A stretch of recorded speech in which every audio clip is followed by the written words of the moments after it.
And so let's revisit the story from John's Gospel, chapter 19, starting at verse 16. So the soldiers took charge of Jesus.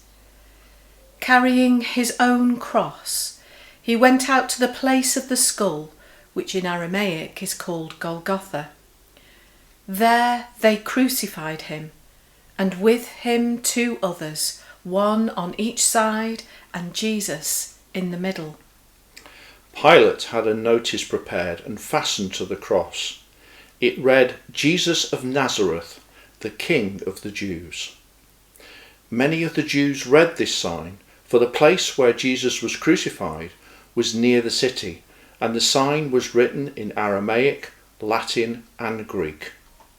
The chief priests of the Jews protested to Pilate, "Do not write the King of the Jews," but that this man claimed to be the King of the Jews.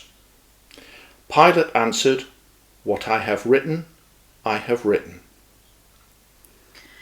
When the soldiers crucified Jesus, they took his clothes, dividing them into 4 shares, one for each of them, with the undergarment remaining. This garment was seamless, woven in one piece from top to bottom. "Let's not tear it," they said to one another. "Let's decide by lots who will get it."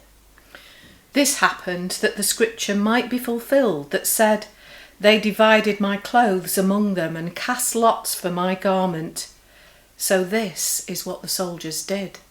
Near the cross of Jesus stood his mother's sister, Mary the wife of Clopas, and Mary Magdalene. When Jesus saw his mother there, and the disciple whom he loved standing nearby, he said to her, "Woman, here is your son," and to the disciple, "Here is your mother." From that time on, the disciple took her into his own home. Later, knowing that everything had now been finished, and so that scripture would be fulfilled, Jesus said, "I am thirsty." A jar of wine vinegar was there, so they soaked a sponge in it, put the sponge on a stalk of the hyssop plant, and lifted it to Jesus' lips. When he had received the drink, Jesus said, "It is finished." With that, he bowed his head and gave up his spirit.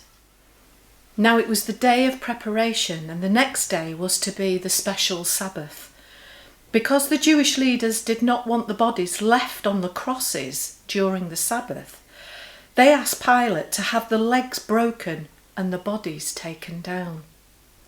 The soldiers therefore came and broke the legs of the first man who had been crucified with Jesus, and then those of the other.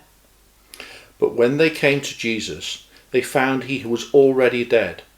They did not break his legs.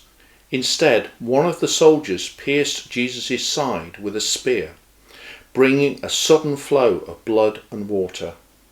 The man who saw it has given testimony, and his testimony is true. He knows he tells the truth, and he testifies so that you also may believe. These things happened so that the scripture would be fulfilled. Not one of his bones will be broken. And as another scripture says, they will look on the one they have pierced. Later, Joseph of Arimathea asked Pilate for the body of Jesus. Now Joseph was a disciple of Jesus, but secretly because he feared the Jewish leaders. With Pilate's permission, he came and took the body away. He was accompanied by Nicodemus, the man who earlier had visited Jesus at night. Nicodemus brought a mixture of myrrh and aloes, about 35 kilograms. Taking Jesus' body, the 2 of them wrapped it, with the spices, in strips of linen. This was in accordance with the Jewish burial customs. At the place where Jesus was crucified, there was a garden, and in the garden a new tomb, in which no one had ever been laid. Because it was the Jewish day of preparation, and since the tomb was nearby, They laid Jesus there,